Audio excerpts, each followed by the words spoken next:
¿Qué tal nuevamente? Nos encontramos ya participando de este seminario, ¿ok?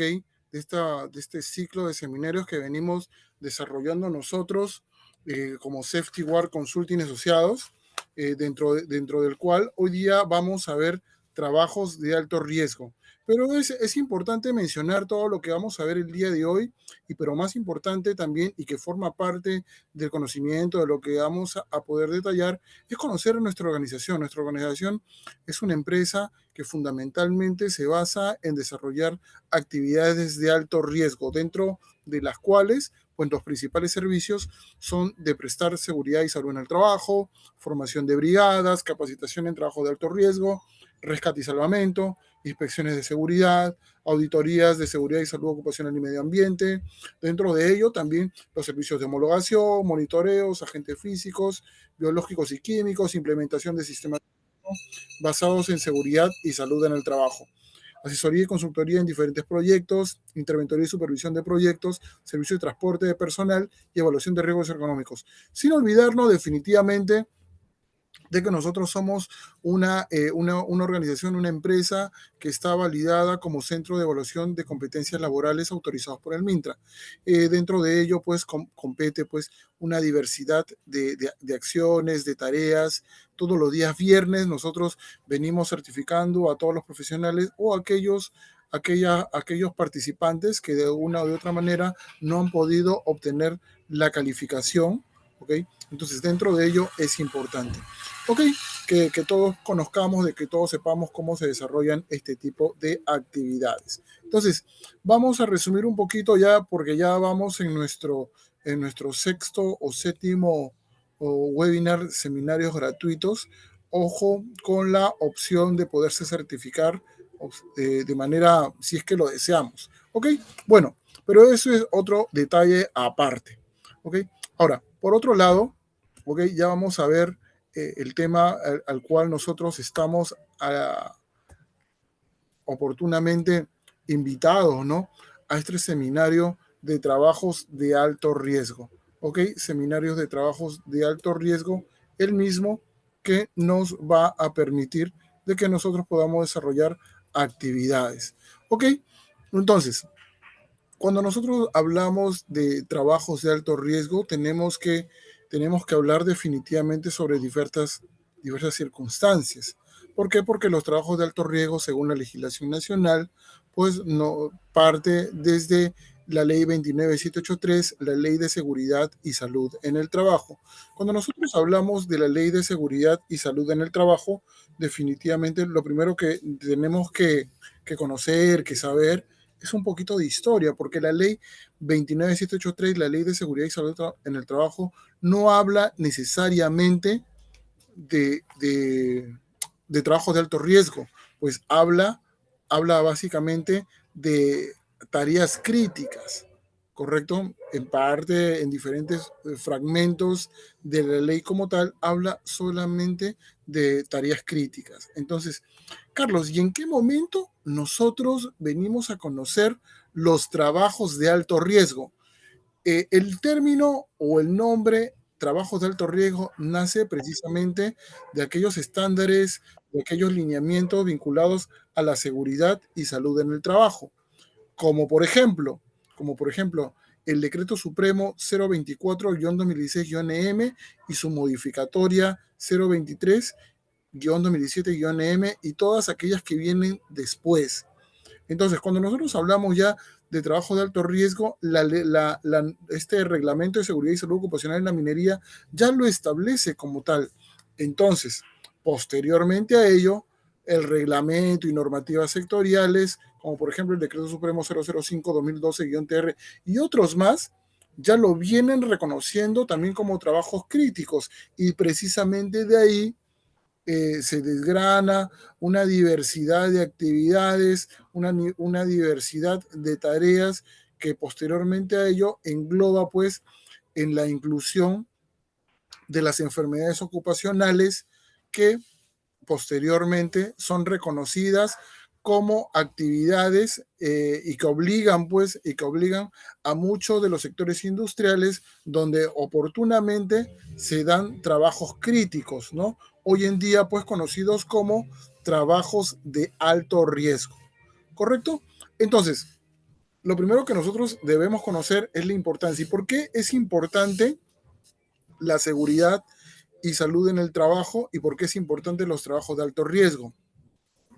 Lo primero que nosotros debemos saber es que la ley como tal, la legislación nacional como tal, la ley, a través de la ley 29783, ya viene desarrollando actividades constantes. Entonces, ¿por qué es tan importante nosotros? Porque la seguridad como tal es parte de cada una de las actividades que viene desarrollando no solamente el actor principal, que es el empleador, sino también uno de los dos actores principales también es el trabajador, donde él, tanto el empleador, le va a tener que proporcionar los recursos necesarios al trabajador para que éste como tal pueda desarrollar actividades y tareas específicas. Dentro de las actividades específicas ya venimos nosotros a hablar sobre los trabajos de alto riesgo. Cuando nosotros hablamos de trabajos de alto riesgo, entiéndase pues que los trabajos de alto riesgo son todas aquellas tareas, actividades, trabajos donde la vida de la persona, la vida del ser humano, como tal, podría generarle un daño como consecuencia, una lesión o de posiblemente llegar hasta la muerte, ¿correcto? Entonces, ¿qué tan importante es el reconocimiento de los trabajos de alto riesgo según la legislación peruana? Es muy importante porque de ahí se desprende precisamente una serie, una gama de reconocimientos de las actividades como tal y que permite que se pueda incluir ahí diferentes medidas de control, de repente, de ahí precisamente viene el reconocimiento y la identificación del cómo se debe utilizar también las pólizas de SSTR. Carlos, una pregunta, ¿y por qué hablamos ahora sobre las pólizas de SSTR? Recuerda que la póliza de SSTR es la póliza para seguro para trabajos de alto riesgo. ¿Okay? Que se aplican específicamente para trabajos de alto riesgo. Carlos, ¿y por qué nosotros debemos utilizar una póliza para trabajos de alto riesgo? ¿Por qué? Porque esta póliza como tal se divide en dos partes, aunque no es parte de este seminario, en realidad de esta oportunidad para poder transmitir un poquito de información. Ok, la póliza para seguro se divide en dos, ¿correcto? La póliza de seguro se divide en dos. Póliza para accidentes, ¿ok? Para accidentes y otra en caso de muerte, ¿correcto? ¿Ok? ¿Por qué? Porque cuando tú te accidentas, sufres una lesión, un trauma, ¿ok? Obviamente que te van a tener que trasladar a una clínica. En esa clínica te van a dar el debido tratamiento hasta que tú te puedas restablecer. Pero cuando hay una incapacidad temporal o de repente una muerte, automáticamente se va a tener que activar la póliza de seguro de vida, ¿correcto? Porque esta como tal, ya porque esta como tal se va a tener que activar para que puedan indemnizar a la familia o a los deudos, ¿correcto? Ya posiblemente, y cuando hablamos de incapacidad, hablamos de pérdida de un miembro, hablamos de dedos, hablamos de repente de una pierna. Entonces, se suma un sinnúmero de circunstancias y situaciones que más adelante la vamos a ver consecuencia de qué y por qué y para qué, ¿correcto? Ello es importante. Ahora vamos a hablar sobre la identificación de peligros y evaluación de riesgos.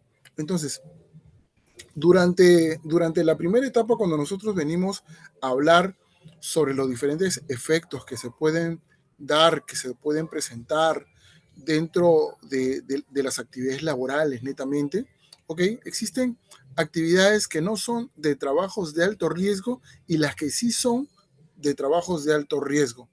Para ambas tareas, actividades que se van a desarrollar dentro de una organización, va a depender mucho del tipo de rubro, del tipo de giro de la organización. Por ejemplo, vamos a ver nosotros actividades que necesariamente son netamente administrativas, como por ejemplo un estudio de abogados, como por ejemplo un estudio contable, donde no se realizan trabajos de alto riesgo, donde las actividades son netamente administrativas, ¿correcto? Y la otra parte es cuando sí se hacen trabajos de alto riesgo y cuando un ejemplo para poder desarrollar o reconocer, identificar los trabajos de alto riesgo. Inicialmente, eh, todos los trabajos de alto riesgo, yo les había mencionado de que son aquellas tareas críticas donde se puede generar algún daño, una lesión, el trabajador o puede llegar hasta la muerte. Entonces, cuando nosotros hablamos ya de la implementación de una matriz hiper, ¿ok? ¿Qué significa ello? Identificación de peligros y evaluación de riesgos, que no es nada más ni nada menos que un formato que me va a permitir eh, identificar cada una de las etapas, actividades, tareas y procesos que puede tener un proyecto, por decirlo de esta manera, donde vamos a identificar todos los procesos y todas sus etapas. Cada una de estas etapas como tal me van a referir los diferentes peligros que se pueden presentar dentro de ella. ¿Ok? Pero de repente una actividad puede contener diferentes actividades y una actividad puede referir diferentes tareas específicas. Entonces, de cada una de estas actividades, de cada uno de estos procesos, de cada una de estas tareas específicas, se van a tener que disgregar, ¿ok? Actividades críticas y no críticas, ¿correcto? ¿Por qué? Porque en una matriz hiper, ¿ok? Van a haber y van a existir y se van a presentar tareas críticas que posiblemente yo las voy a poder controlar, ¿correcto? De repente con herramientas, de repente con instrumentos, de repente con elementos, ¿ok? Que me van a permitir que yo las pueda controlar y que éstas no se puedan ir más allá y consecuencia de ese más allá puedan desencadenar una lesión, un trauma o de repente llegar hasta la muerte.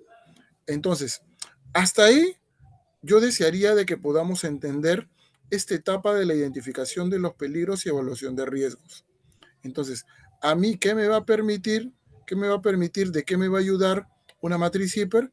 Pues de identificar todos los peligros y evaluar todos los riesgos que podrían existir dentro de una actividad, dentro de un proyecto. Ahora, cuando nosotros hablamos de poder controlar diferentes eventos aplicando la jerarquía de controles, ¿ok? Una jerarquía de control como tal, ¿ok?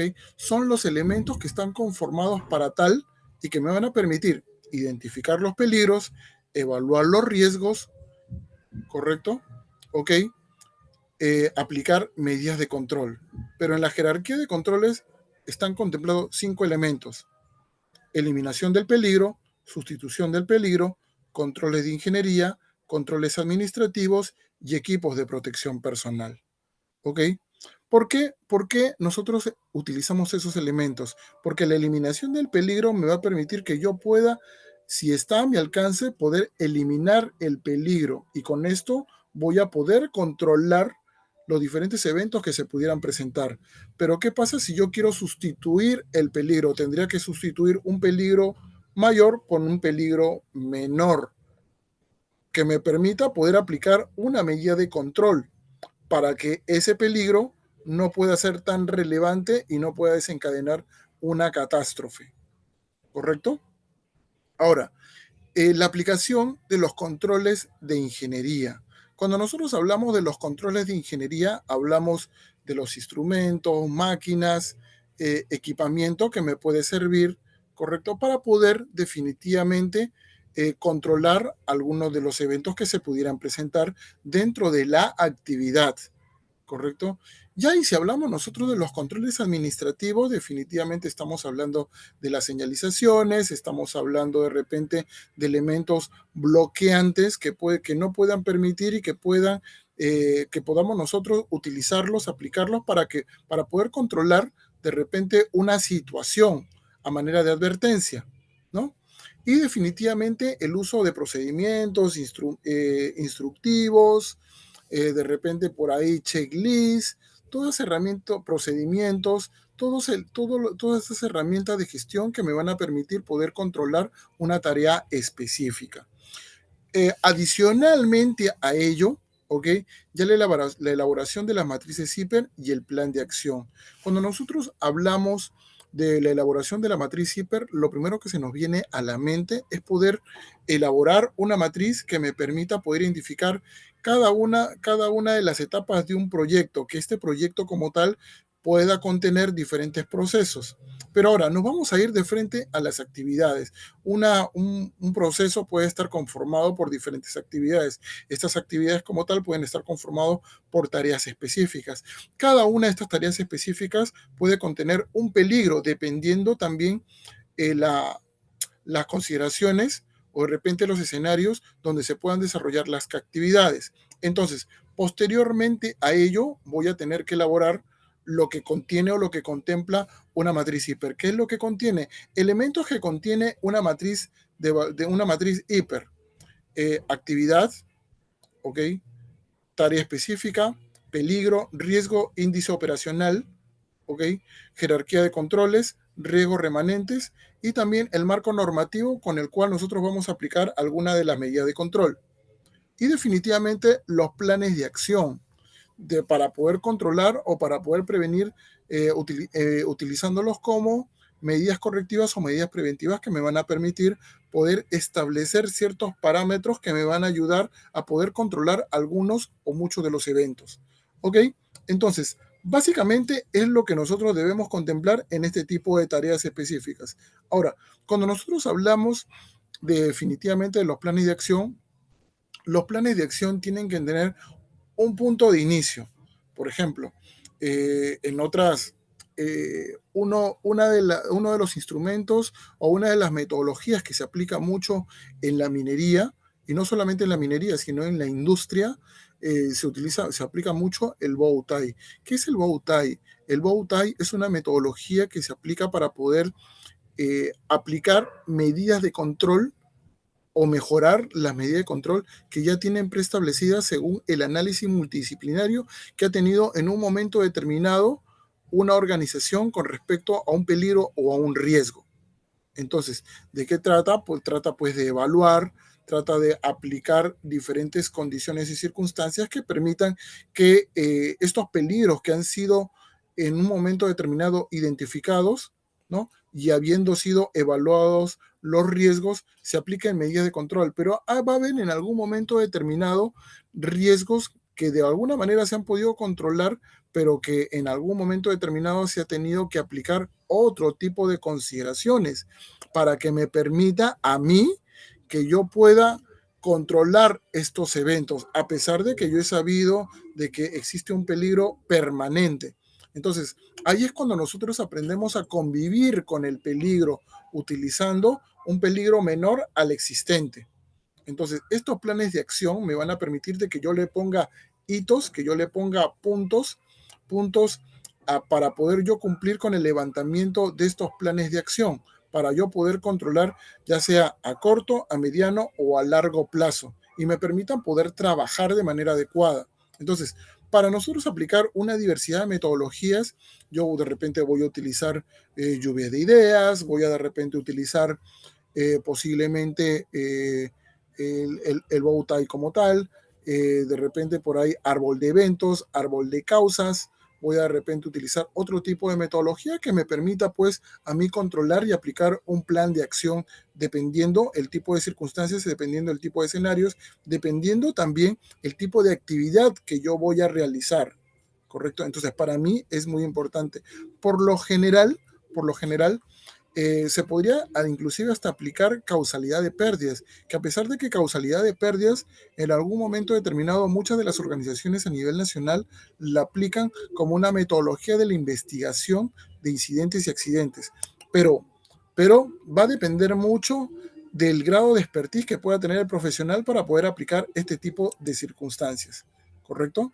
Ahora, después de haber hablado de una parte introductoria de los trabajos de alto riesgo, después de haber hablado de la matriz hiper, la identificación de peligros y evaluación de riesgos, vamos a hablar sobre los trabajos en altura.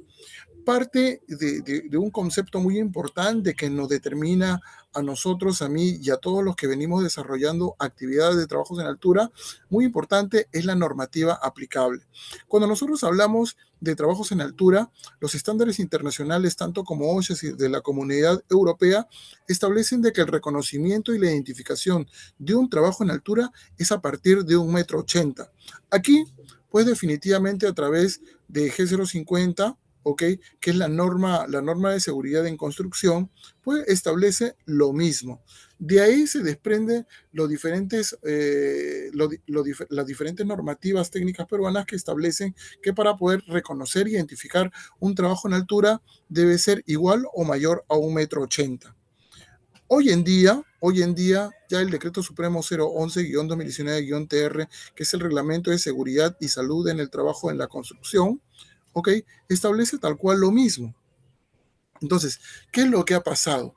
Ya como este ha sido una normativa que me permite a mí poder identificar este tipo de actividades, definitivamente los demás sectores industriales, los demás sectores y ministerios que desarrollan este tipo de actividades han reconocido que definitivamente un trabajo en altura es igual o mayor a 1,80 m, ¿correcto? A pesar de que muchas organizaciones hoy en día no la reconocen como tal. ¿Por qué? Porque ¿qué es lo que te dice a ti la legislación nacional? Que yo como organización, yo como empresa, aquí en el Estado peruano, yo debo de cumplir mínimamente lo que establece la legislación nacional.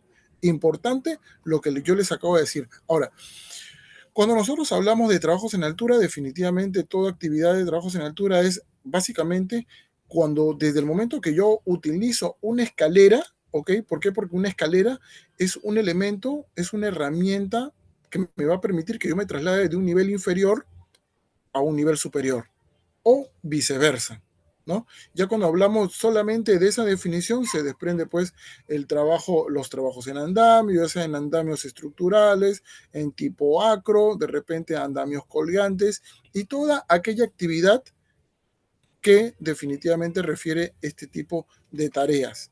Ahí se desprende el término trabajos de alto riesgo. ¿Por qué? Porque en este tipo de actividades una persona puede sufrir una lesión, puede sufrir un corte, puede sufrir una fractura, un trauma y llegar hasta la muerte. Si es que no contempla los equipos de protección individual.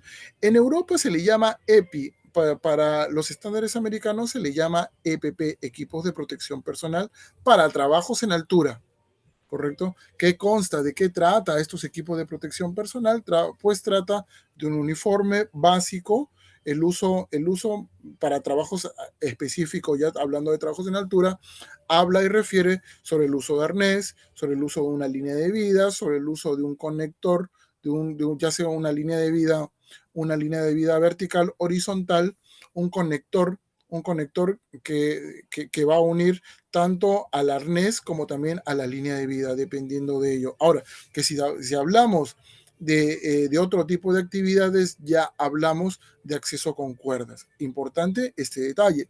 ¿Por qué? Porque los trabajos en altura de la diversidad, del universo de trabajos con acceso con cuerdas y trabajos a nivel aéreo, pues los trabajos en altura es una pequeña porción, ¿correcto? Ahora, procedimientos seguros y autorizaciones requeridas. ¿Qué procedimientos seguros y autorizaciones requeridas aplicamos nosotros? Pues utilizamos dependiendo mucho del tipo de actividad que yo voy a realizar. Voy a realizar de repente trabajos con andamios con líneas aéreas eléctricas, trabajos con andamios de repente para un masillado en el techo, ¿no? De repente por ahí pintado de la parte externa de la fachada de una edificación, limpieza de vidrios y cada uno de ellos con autorizaciones requeridas. La normativa como tal no lo reconoce como autorizaciones requeridas, la reconoce como la conocen pues en algunas organizaciones gracias a la terminología esta brindada por el Reglamento de Seguridad y Salud Ocupacional en la Minería, PETAR, ¿correcto? Carlos, una pregunta, ¿qué significa el PETAR? El PETAR significa permiso escrito para trabajos de alto riesgo, ¿ok? Entonces, algunas otras organizaciones la conocen como PDT, permiso de trabajo. Otro lo dicen PDTE, permiso para trabajo específico, ¿no? En altura, posiblemente. Entonces, va a depender mucho del tipo de actividades que nosotros vayamos a desarrollar, vayamos a desempeñar, ¿correcto? Entonces, cuando nosotros hablamos específicamente de ello, estamos refiriendo pues a un sinnúmero de actividades para las cuales nosotros vamos a desarrollar trabajos en altura y va a depender mucho del equipamiento, va a depender mucho del procedimiento operativo, ¿ok? El procedimiento operativo me va a detallar el paso a paso del cómo yo voy a hacerlo. Ahora, el procedimiento seguro que va a aplicar las señalizaciones, las de advertencia, las de obligatoriedad y las de emergencia que en algún momento determinado voy a tener que utilizar. Para ello voy a tener que aplicar checklist, voy a tener que utilizar un listado de inspección de manera anual, periódica, diaria, mensual, trimestral, semestral, dependiendo el tipo de equipo de protección personal, dependiendo del tipo de equipamiento suministro, para poder desarrollar este trabajo en altura. El mantenimiento y la verificación de los sistemas o parte de los elementos que componen un sistema anticaídas. Cuando nosotros hablamos, antes, hace muchos años atrás, nosotros hablamos sobre el arnés, hablamos mucho sobre los equipamientos, hablábamos mucho sobre los sistemas de anclaje. Hoy en día se le reconoce como sistema anticaída, ¿no? Entonces yo antes decía, recuerdo yo claramente que decía, por favor, alcánzame el arnés, por favor, necesito un conector, necesito la línea de vida. No, ahora yo voy a tener que determinar cuáles son los recursos que yo voy a utilizar en una actividad específica. Yo no voy a llegar a un punto de trabajo para poder recién identificar mis necesidades. No. Yo previamente a la actividad, al inicio de la actividad, voy a tener que llegar al punto de trabajo y voy a tener que decir, hey, por favor, necesito el sistema anticaídas. El sistema de anticaídas ya engloba absolutamente todo. Mosquetones, líneas de vida, ya sea vertical, horizontal, los soportes, puntos de anclaje, líneas de anclaje, el arnés, ¿no? Y definitivamente los equipos de protección personal. Llegamos a un punto donde ya venimos hablando sobre trabajos en espacios confinados. Para poder definir espacios confinados, lo primero que yo tengo que saber es de que existen tres tipos de espacios confinados, ¿no? Como también existen los espacios confinados abiertos y cerrados. Para mí, más fácil y más simple por el tiempo, ¿ok? Me va a permitir que yo pueda definirlos como espacios abiertos y cerrados. Solamente por un factor de tiempo. Ya en el curso, en el programa, de trabajos de alto riesgo, ahí se va a detallar mucho más y mucho mejor este tipo de conceptos y definiciones.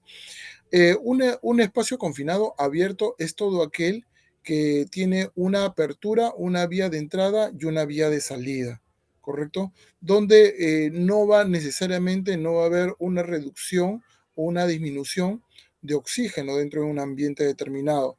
Ya cuando nosotros hablamos de un espacio confinado cerrado, es donde existe la dificultad de que este espacio, hasta el momento que nosotros lleguemos, recién vamos a tener que aperturarlo y posteriormente vamos a tener que suministrarle diferentes elementos o vamos a tener que utilizarlo para que este como tal se pueda disipar los diferentes aromas, olores que puedan existir dentro de él.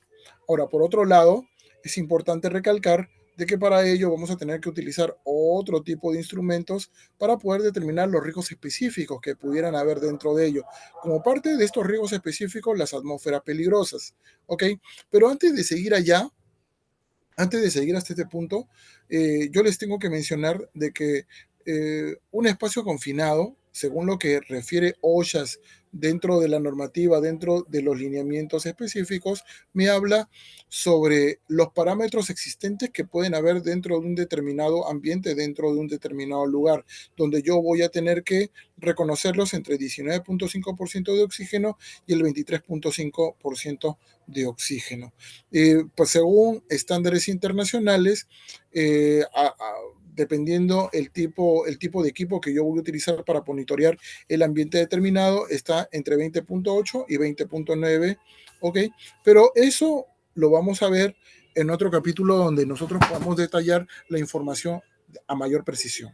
Entonces, atmósferas peligrosas es cuando definitivamente existe un porcentaje de oxígeno mayor a 23.5. ¿correcto? Y cuando hablamos de asfixia, cuando es menor a 19,5 y se puede producir de repente una deficiencia de oxígeno en el ambiente.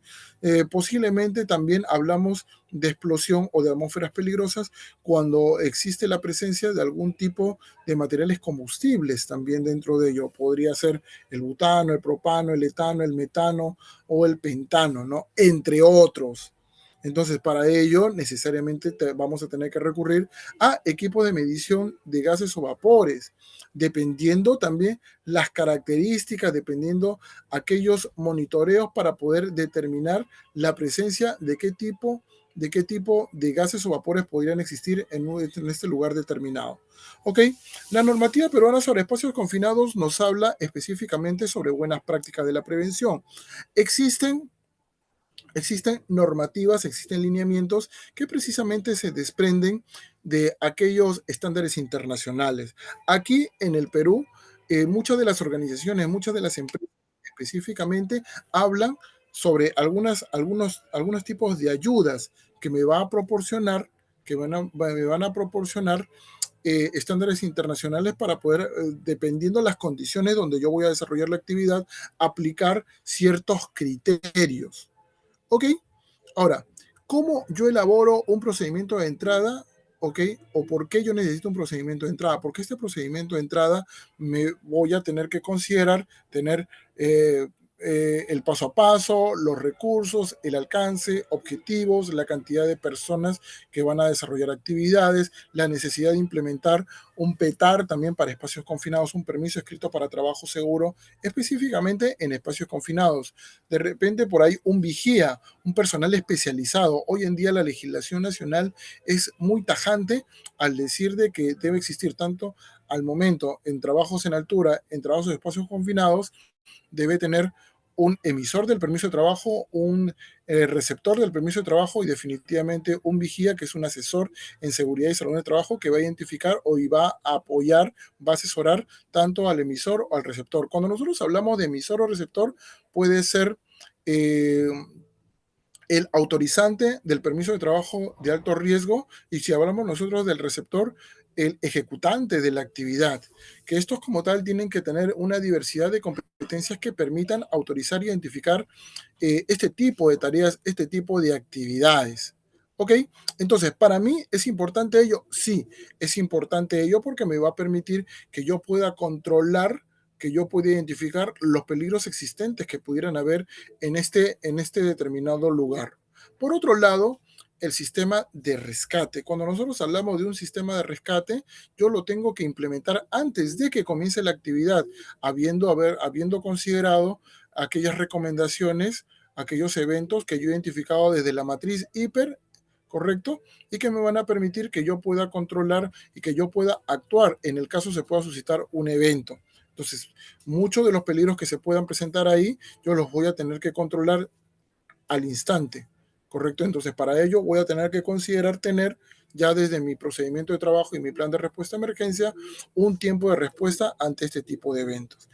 Ya si nosotros hablamos de trabajos con energía eléctrica, definitivamente los riesgos eléctricos, ya sea por contacto directo, ya sea por contacto indirecto. Cuando nosotros hablamos de contacto directo es cuando yo voy a tocar directamente la energía. Si yo hablo por contacto indirecto es cuando yo voy a tocar la energía a través de un elemento, un equipo, un material. Entonces, la normativa de seguridad eléctrica, Decreto Supremo 009-2005 EM, ya viene después de ellos, ¿correcto? Dentro de lo que comprende después de ellos, ya habla sobre el recetate de seguridad y salud en el trabajo en el 2013 y recetate 2022. En conjunto con el Código Nacional de Electricidad del Perú, el capítulo de utilización, ¿correcto? Entonces, la normativa como tal aquí en el Perú determina el tipo de energía eléctrica, siempre pues que nosotros podamos considerar también dentro de ello estos reglamentos que antes he mencionado y también definitivamente la regla de oro de la electricidad y algunas recomendaciones adicionales a través de el loto. ¿Qué es el loto? El loto es el lockout y tagout, que no es nada más ni nada menos que traducido al español como bloqueo y etiquetado. Este como tal debe cumplir con ciertos requisitos para trabajos en instalaciones eléctricas, ya sea en media, en baja o en alta tensión. Definitivamente como parte de lo que nosotros vamos a establecer, vamos a ver, está la planificación y permiso de trabajo. Dentro de la planificación de permiso de trabajo, ya en el sector energía, ¿ok? Ya establecemos la planificación porque debe controlarse la energía eléctrica, posteriormente el paso a paso de cómo voy a desarrollar la actividad a través de un procedimiento de trabajo y este como tal va a ir alineado con diferentes instrumentos que me permitan poder desarrollar la actividad. A este sumado los permisos para trabajo eléctrico, ¿ok? Dependiendo pues si voy a trabajar con energía o sin energía. Entonces, esto y mucho más lo vamos a ver definitivamente en un curso, en un programa mucho más amplio, ¿no? Ya si hablamos nosotros de trabajo con sustancias peligrosas, estamos hablando sobre la clasificación de las sustancias químicas peligrosas, posiblemente hablamos sobre la clasificación de la ONU, sobre los sistemas globalmente armonizados, o de lo contrario, también hablamos sobre clasificación que nosotros contemplamos en un lugar dependiendo pues de de una matriz que me permita poder identificar los productos químicos que puedan haber en un almacén, ¿correcto?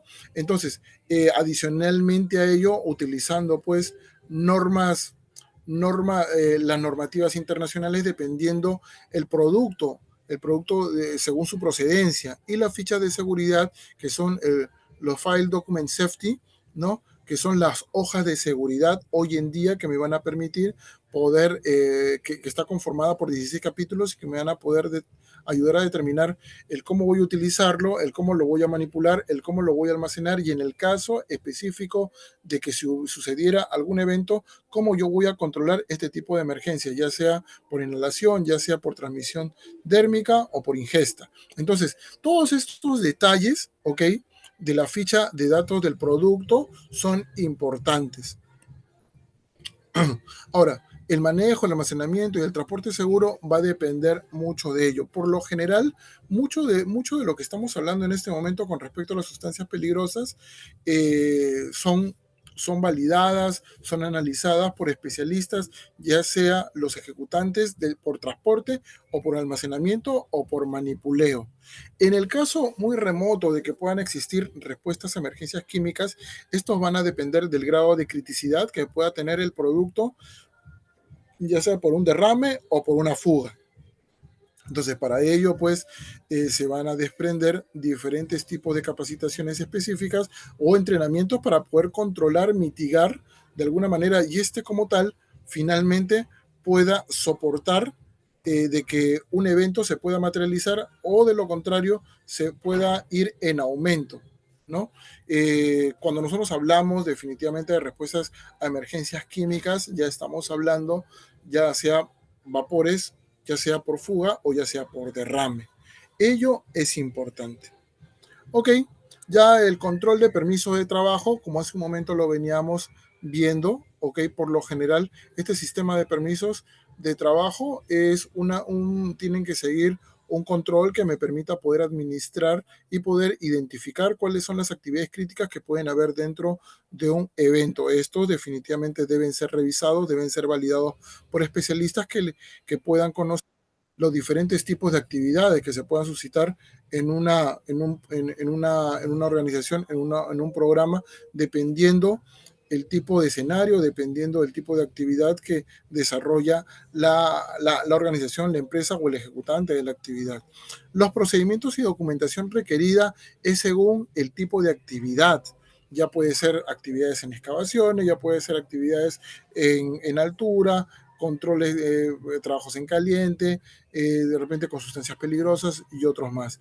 Los roles y responsabilidades del supervisor de seguridad, para efecto de ello, el control debe ser inmediato. ¿Por qué? Porque este funge como un asesor, funge también como o desarrolla actividades también como un controlador y supervisor, porque va a ir a verificar los cumplimientos tanto del autorizante como del ejecutante, tanto del emisor como el receptor de las actividades en trabajo de alto riesgo. Y cada uno de ellos debe cumplir roles, responsabilidades que pueden ir desde lo más hasta, hasta lo más alto que pueda existir. Y en algunas oportunidades, cuando no se cumplen este tipo de roles y responsabilidades, puede llegar hasta el grado penal, dependiendo también el grado de responsabilidad que pueda tener el autorizante como el ejecutante. Por lo general, ellos definitivamente, si es que validan un permiso de trabajo crítico, un permiso de trabajo de alto riesgo y como consecuencia de ello, de no haber hecho una adecuada validación, hay un herido, un lesionado o de repente hasta la muerte, podrían llegar hasta la privación de la libertad. ¿Ok?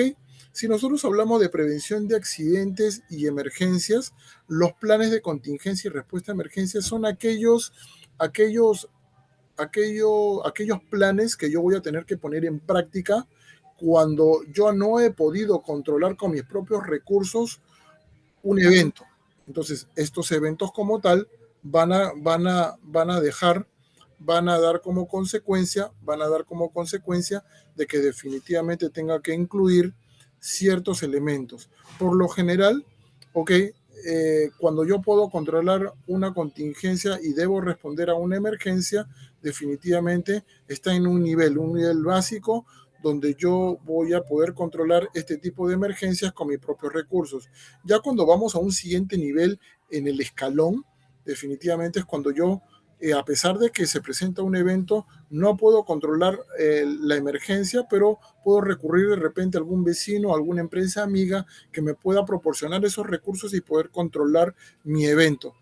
Pero cuando hay un siguiente nivel de la emergencia y de repente la emergencia no se puede controlar definitivamente y ya no tengo otra posibilidad, no tengo recursos necesarios para poder controlarla, ya tengo que acudir pues a otros niveles, a otro tipo de personas, ¿correcto? Donde voy a tener que acudir al Estado peruano, donde me va a proporcionar los recursos y la ayuda necesaria para controlar estos eventos, como por ejemplo la Marina de Guerra, la Fuerza Aérea, el Ejército Peruano, los bomberos, la Policía Nacional, el MINSA y otros más. Entonces, ahí es cuando ya se me fue la emergencia y aún así, teniendo mis recursos o teniendo recursos externos, no he podido controlar la emergencia.